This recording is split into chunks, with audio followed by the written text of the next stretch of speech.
Hello'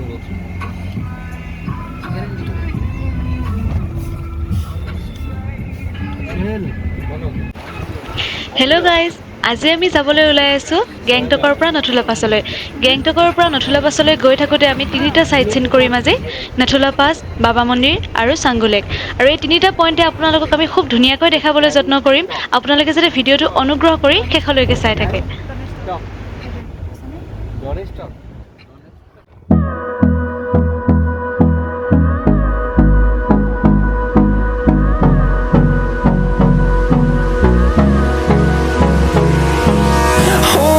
Close till I get up.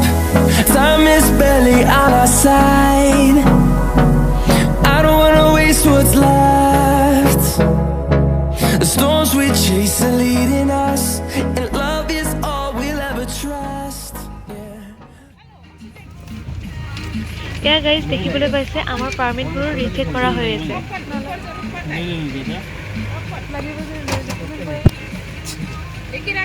নথুলা পাছলৈ যাব লগা হ'লে কিন্তু পাৰ্মিটখন আমি আগদিনাখনেই ল'ব লগা হ'ব, যিহেতু এটা ইণ্টাৰনেশ্যনেল বৰ্ডাৰ এৰিয়া হয়। পাৰ্মিট আমি আগদিনাখন ল'লেহে যাব পাৰিম, আৰু তাৰ কাৰণে আমাক ভোটাৰ ID বা পাছপৰ্টৰ প্ৰয়োজন হয়। কিন্তু ইয়াত এটা মন কৰিবলগীয়া বিষয় যে ইয়াতে আমি আধাৰ কাৰ্ড ইউজ কৰিব নোৱাৰোঁ। সেইকাৰণে যোনে আহে তেওঁলোকে যাতে লগত ভোটাৰ IDখন আনিবলৈ নাপাহৰে।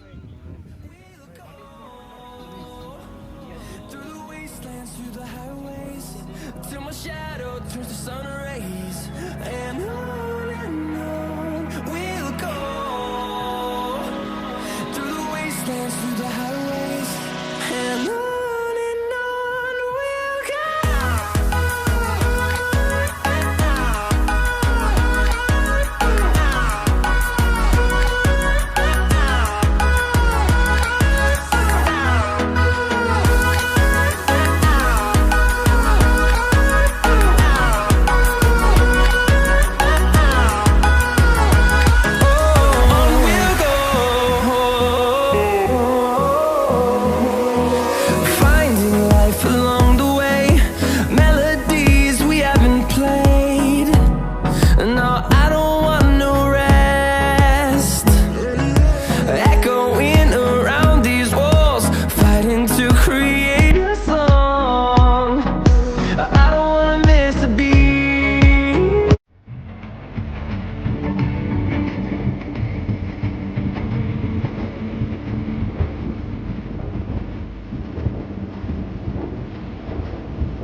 গাইজ, আমি গৈ থকা ডেষ্টিনেশ্যন পইণ্টটো যিটো নথুলা পাছ, ইয়াৰ পৰা 14,140 ফিট ওখ হয়। আৰু যিমান ওপৰলৈ গৈ আছোঁ নহয়, সিমান অনুভৱ কৰিব পাৰিছোঁ ঠাণ্ডাটো ইমান লাগিছে গাত। আৰু আপোনালোকেও আহি যদি ইয়াতে দেখা পাব, চাৰিওফালে কেৱল মেঘ আৰু ইমান ধুনীয়া নেচাৰেল চিনাৰী নহয়, মানে এইটো দেখিলেহে অনুভৱ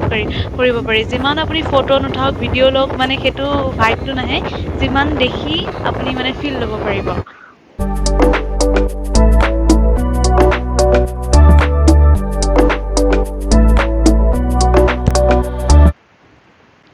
এয়া আমাৰ অলপ সময়ৰ কাৰণে গাড়ীখন ৰাখিছে, মানে লাঞ্চ ব্ৰেক হৈ এইটো লাঞ্চ কৰিবৰ কাৰণে ৰাখিছে। আৰু আমি ইয়াতে কেইটামান কুকুৰ দেখা পালোঁ, বহুত কিউট, বহুত বেছি মৰম লগা কুকুৰকেইটা। আৰু বিস্কুট এটা কিনি সিহঁতক খুৱাইছোঁ। আৰু দেখিছোঁ মোৰ হাজবেণ্ডেও গৈ পেলাই মানে ৰ'ব পৰা নাই, বিস্কুট খুৱাই দিছে। বহুত বেছি কিউট, মানে বহুত নুমাল সিহঁতে, আৰু বহুত ঠাণ্ডা কুকুৰকেইটা। আমাৰ অসমৰ কুকুৰকেইটাতকৈ অলপমান বেলেগ চাগে সিহঁতে। বহুত ভাল লাগিছে, সেইকাৰণে ভাবিলোঁ আপোনালোককো দেখাই দিওঁ। বাকী চাই যাওকচোন, বাকী চিনাৰীবোৰ চাওক, বহুত ধুনীয়া দেখিবলৈ।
আমি যে কৈছিলোঁ গাইজ থাৰ্ড ডেষ্টিনেশ্যন যিটো আছিলে আমাৰ চাংগোলেক সেইটো আমি এতিয়াই পাই গৈছোঁ কিন্তু আমি এতিয়া নৰওঁ আহি পেলাই যেতিয়া নাথুলা পাছ চাই আৰু বাবা মন্দিৰ চাই হ'ব ৰিটাৰ্ণ হওঁতে আমি ভালদৰে ৰৈ পেলাই চাই যাম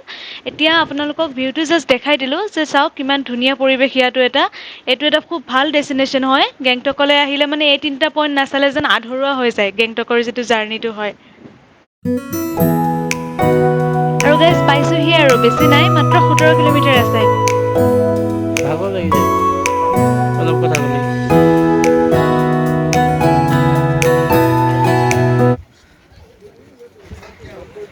গাইজ ফাইনেলি আমি আহি পালোহি ইণ্ডিয়া চাইনা নুখোলে এতিয়া বৰ্ডাৰ নাথুলা পাছ আৰু ইয়াতে দেখিবলৈ পাইছে ছাতি যে লৈ আছোঁ আমি আচলতে ইয়াতে বৰষুণ পৰি আছে খুবকৈ সেইটো কাৰণে আমি ছাতি এটা লৈ আহিছিলোঁ আহোঁতে আৰু ইয়াৰ পৰিৱেশটো বহুত বেছি ঠাণ্ডা কাৰণ আমি কৈছোঁৱে অলৰেডি আপোনালোকক যে 14,140 ফিট ওপৰলৈ উঠি আহিছোঁ সেইকাৰণে ইয়াতে বহুত বেছি ঠাণ্ডা মানে পূৰা জেকেট 2-3টা জেকেট লগাই পেলাই আহিব লগা হৈছে যদিও আমি ছামাৰত আহিছোঁ মানে আমি আগষ্টত গৈছিলোঁ চ' আগষ্টত আহিছোঁ কাৰণে ইমান ঠাণ্ডা কিন্তু যদিহে আপোনালোকে ঠাণ্ডাৰ ছিজনত আহে তেতিয়াহ'লেতো আৰু বহুত বেছি ঠাণ্ডা পাব আৰু তেতিয়া স্ন' দেখিবলৈ পাব আৰু ভেৰাইটিজ ফ্লাৱাৰ্ছ মানে ইয়াতে ফুলে ফ্লাৱাৰ্ছ থাকে কিন্তু এতিয়া আমি যিহেতু গৰমত গৈছোঁ আমি সেইবোৰ পোৱা নাই খালি অলপ বৰষুণ পাইছোঁ ইয়াতে মানে ৱেডাৰটো খুব মানে সোনকালে চেঞ্জ হৈ যায় ছাডেন চেঞ্জ হয় এই মানে 5 মিনিটৰ ভিতৰতে বৰষুণ পালে নহয় 5 মিনিটৰ ভিতৰতে আকৌ ৰ'দো আহি যায় তেনেকুৱা হৈ থাকে কিন্তু ইয়াৰ ভিতৰৰ যিটো পৰিৱেশ মানে বৰ্ডাৰ এৰিয়াটো সেইটো আমাক দেখুৱাৰ এলাও নাই ফটোগ্ৰাফী আৰু ভিডিঅ'গ্ৰাফী বন্ধ আছে সেইকাৰণে আশে পাশে যিমানখিনি পাৰিছোঁ কভাৰ কৰিবলৈ সিমানখিনি কভাৰ কৰিছোঁ আপোনাক দেখাবলৈ যত্ন কৰিছোঁ গাইজ এতিয়া আমি আমাৰ নেক্সট ডেষ্টিনেশ্যন যিটো বাবা হৰভজন সিং মন্দিৰ আছে সেইটো আহি পাইছোঁহি প্ৰায় আৰু বাবা হৰভজন সিং মন্দিৰটো হৈছে তেওঁ এজন আমাৰ বিশেষ সেনা বাহিনী আছিলে ইণ্ডিয়ান আৰ্মি আৰু তেখেতে 1966ত জইন কৰি মাত্ৰ 2 বছৰ কালহে মানে সেনা বাহিনীত যোগ দিব পাৰিছিল তাৰপিছতে তেওঁৰ মৃত্যু হৈছিল এটা দুৰ্ঘটনাত আৰু তেওঁ মৃত্যুৰ পিছতো মানে লোকবিশ্বাস আছে যে তেওঁ মৃত্যুৰ পিছতো আমাৰ ইণ্ডিয়া চাইনাৰ যিটো বৰ্ডাৰ আছিল বৰ্ডাৰত প্ৰটেকশ্যন দিছে আৰু প্ৰটেকশ্যন দি আমাক ৰক্ষা কৰি আহিছিলে সেইকাৰণে তেওঁ আমাৰ ভাৰত চৰকাৰে তেওঁ মৃত্যুৰ পিছতো চেলেৰি দিছিলে ভেকেশ্যনত ঘৰলৈ পঠাইছিলে আৰু 2006 চনত তেওঁ ৰিটায়াৰমেণ্টো কৰা হয় আৰু এইটোৱে হৈছে বাবা হৰভজন সিঙৰ মন্দিৰ আৰু দেখিবলৈ পাব তেওঁ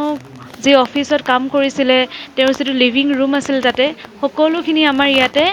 এতিয়াও মানে ধুনীয়াকৈ ৰখা হৈছে আৰু চলজাৰ দি পেলাই সেই জেগাখিনি ধুনীয়াকৈ প্ৰটেক্ট কৰা হৈছে আৰু যোনেই এই জেগাটোলৈ ফুৰিবলৈ আহক বা চাকৰিত জইন কৰিবলৈ আহিছে কোনোবা তেওঁ পূজা নকৰাকৈ কেতিয়াও মানে এই জেগাখিনিত তেওঁলোকে মানে আৰম্ভ নকৰে নিজৰ কৰ্ম তেওঁলোকে পূজা কৰি পেলাইহে ইয়াতে আৰম্ভ কৰে সেয়ে আমিও আহিলোঁ আপোনালোককো দেখাবলৈ চেষ্টা কৰিছোঁ আহি তেওঁৰ ওচৰত প্ৰাৰ্থনা জনালোঁ যে ভৱিষ্যতলৈ যাতে আমাৰ দেশখনক আকৌ ৰক্ষা কৰি থাকে আৰু দেখাইছোঁ পৰিৱেশটো চাওক এবাৰ ধুনীয়াকৈ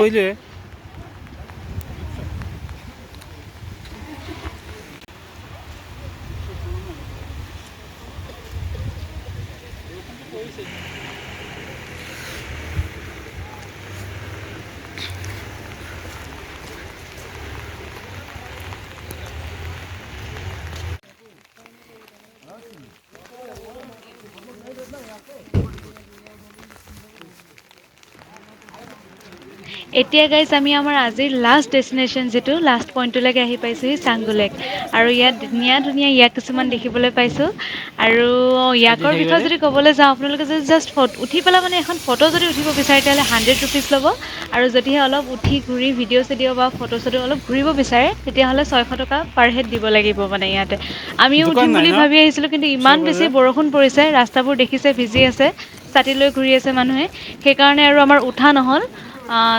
এনেই ৰখি পেলাই জেগাখিনি চালোঁ ভালদৰে আৰু এই জেগাখিনি জেনেৰেলি যদি আপুনি ঠাণ্ডাৰ সময়ত আহে তেতিয়াহ'লে কিন্তু বৰফ পৰি থাকে পূৰা মেঘ হৈ থাকে আজি এতিয়া আমি গৰমৰ ছিজনত আহিছোঁ কাৰণে মেঘ পাইছোঁ কিন্তু বৰফ তেনেকুৱা আমি নাই পোৱা তো জেগাখিনি এবাৰ দেখাইছোঁ চাওক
আৰু আমি এতিয়া ৰিটাৰ্ণ হৈছোঁ আৰু ৰিটাৰ্ণ হোৱাৰ সময়ত এটা খুব ধুনীয়া ৱাটাৰফল পাইছোঁ গাড়ী ৰখাই পেলাই একদম ৱাটাৰফলটো উপভোগ কৰিবলৈ চেষ্টা কৰিছোঁ আৰু আপোনালোকে চাওক ইয়াৰ পৰিৱেশ ইমান ধুনীয়া ইমান সৌন্দৰ্যময় মানে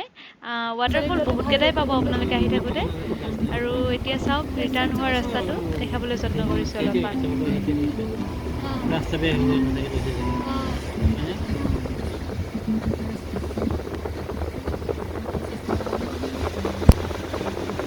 আৰু গাইজ আজিৰ ভিডিঅ'টো ইমানতে সামৰণি মাৰিছোঁ ভিডিঅ'টো শেষলৈকে চাই থকাৰ বাবে বহুত বহুত ধন্যবাদ ভিডিঅ'টো লাইক কৰিব কমেণ্ট কৰিব আৰু চেনেলটো ছাবস্ক্ৰাইব কৰি দিব ধন্যবাদ